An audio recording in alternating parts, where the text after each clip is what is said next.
Hey YouTube, how's it going? Mevlin back here again with another Alchemy Stars video, and for this one I'll be taking Schwartz to Ascension 3. So if you've been following my YouTube videos, you know my main lightning team does not include Schwartz. It's Wrath, Vivian, Nadine, Granru, and Nemesis. And the reason why I'm going to be building Schwartz is that if you're climbing Spire, you do need 6 units.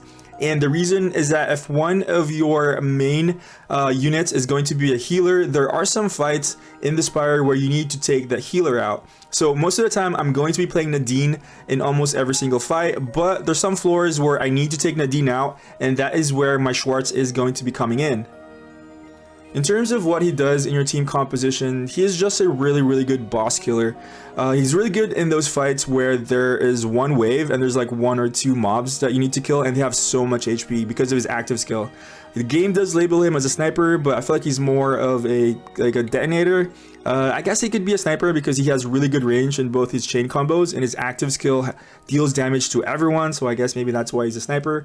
But I feel like with his chain combo, it's more of a detonator skill in that it does AoE, and it does go all the way. It has this asterisk shape, which is pretty nice. If you could position properly, you could hit so many enemies once you get it to like this max tier. Meanwhile, his active skill is going to be the reason why you're going to be bringing Schwartz.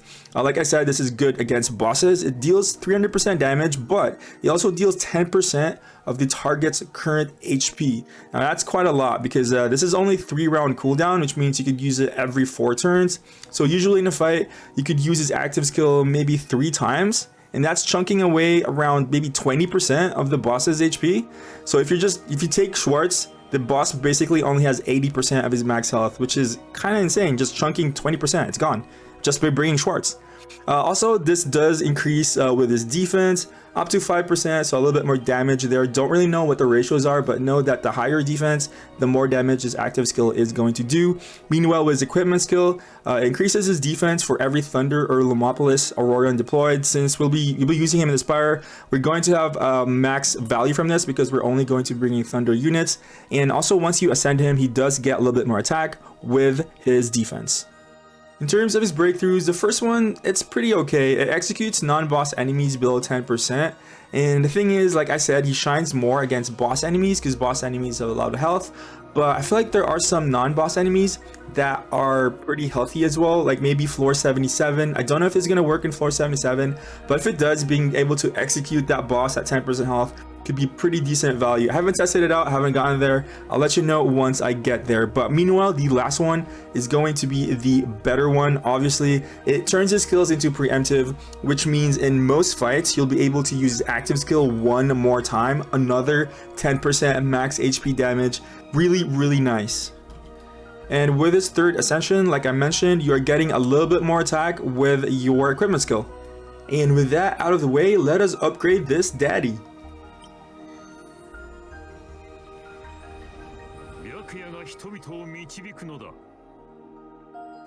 Or I feel like he got a downgrade. Did he just lose his cape? The cape was pretty cool, and when you ascend him, he loses it? That makes no sense. So the fight where I don't think you should be bringing a healer, and the fight where I'm subbing my Schwartz in, is here in floor 66 of the Spire. Now the reason why I don't think you should be bringing a healer here is that it is such a high DPS check that if I really can't afford to bring a healer. I tried this fight bringing a healer, and I just didn't have enough damage. I was running out of time. And 2 is that the bosses do deal a lot of damage, but most of their skills are pretty dodgeable. If you the only one that's hard to dodge is the projectile, but it's not that much damage. But the AoE is pretty good damage, but you could dodge it 100%, so you shouldn't be getting hit by their AoE attack. And also their 3rd attack is their heal. And when they heal, they don't do damage, so it's a pretty low damage fight so long as you're doing it correctly. Here I'm going to end my turn in a spot for my Viv to get the attack buff. Like if Vivian wasn't in this team, I would have just gone all the way, get those 3 basic attacks on the last boss, but because of Viv, I had to stop here for a bit to get my attack buff. I love her, man, but she's so high maintenance, you know? For those of you who don't know how the boss works, they heal every 3 turns, and they heal according to the boss with the higher HP.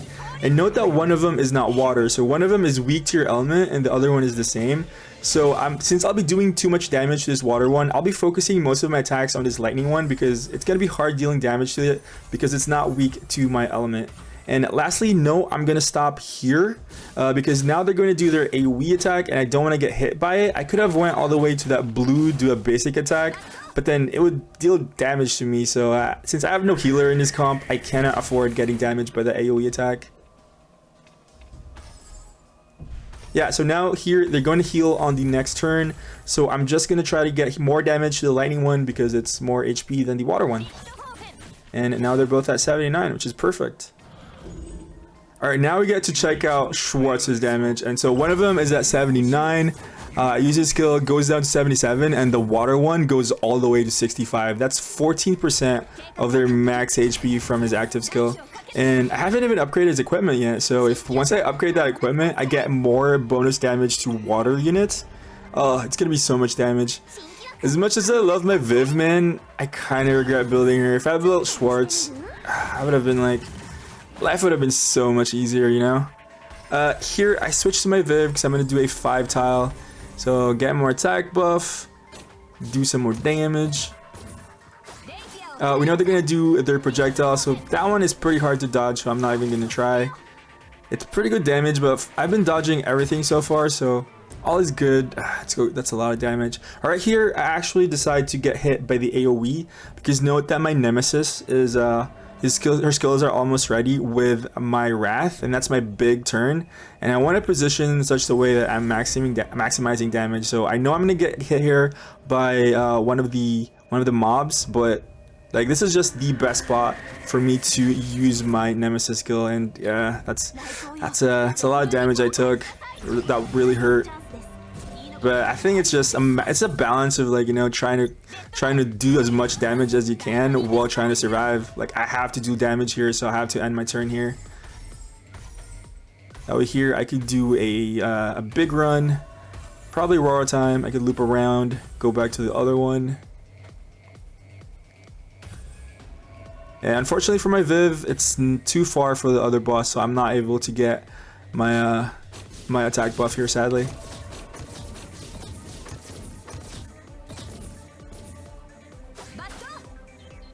This is my big Wrath turn. Double down on one of her chain combos. Here, the sad part is I Aurora time with my Wrath's active up, and I can't really activate Wrath's skill. There's no 3 tiles, so the tiles didn't go in my favor, unfortunately. A bit of a waste for Wrath's active, sadly.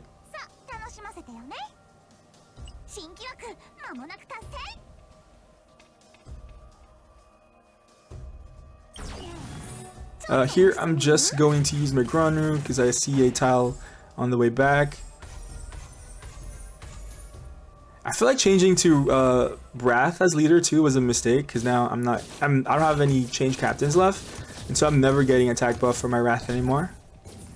Yeah, that was definitely a mistake.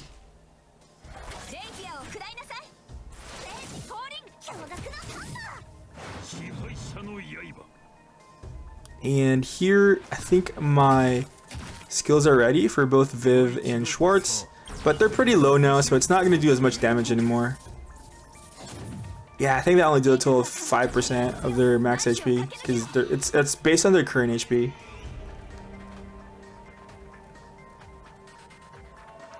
Now I'm pretty low, and I'm kind of scared, but I know their next attack is going to be an AoE, so as long as I end in the perfect spot, I'm not going to get hit.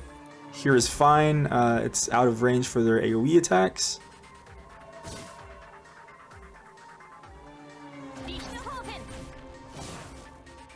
Okay, one of them is at 25, one of them that's 9.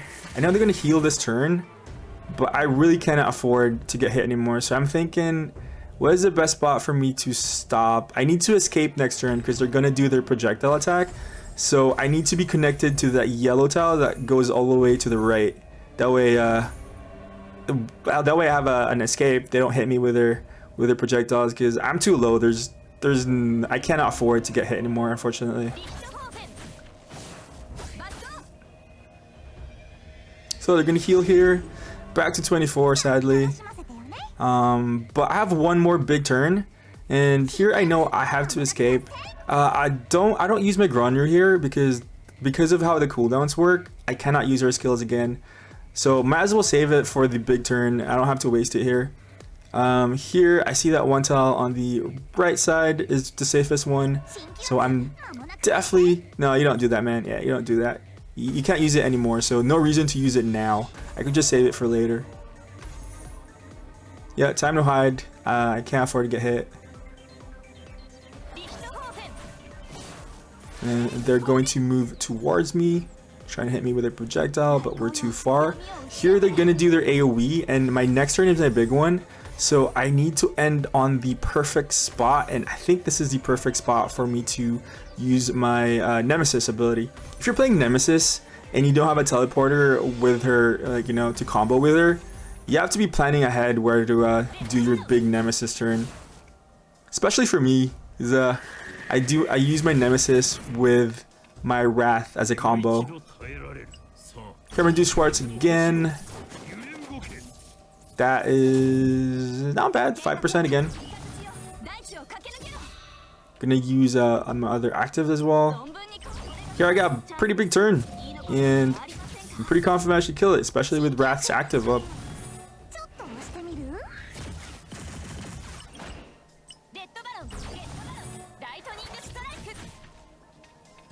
I love it when I see this, man. Like, it's my favorite part of the game when you get like all these tiles and you try to maximize your combo. Alright, I'm just gonna end my turn here. That way I get my Wrath, and I get attack buff from Viv as well. Yeah, I think changing Wrath and Viv was such a huge mistake. I get lucky here and I don't kill the water one before Viv gets a turn. That way I get my attack buff. Don't know if it mattered, but I think if I kill there, I don't get my attack buff on my team, which would have been sad. And here I do another 15. Actually, probably more than 15. I'm just gonna grab everything. It's literally my last turn. And I'm gonna end my turn such that make sure that my Schwartz gets a chain combo off. And it should be dead. GG.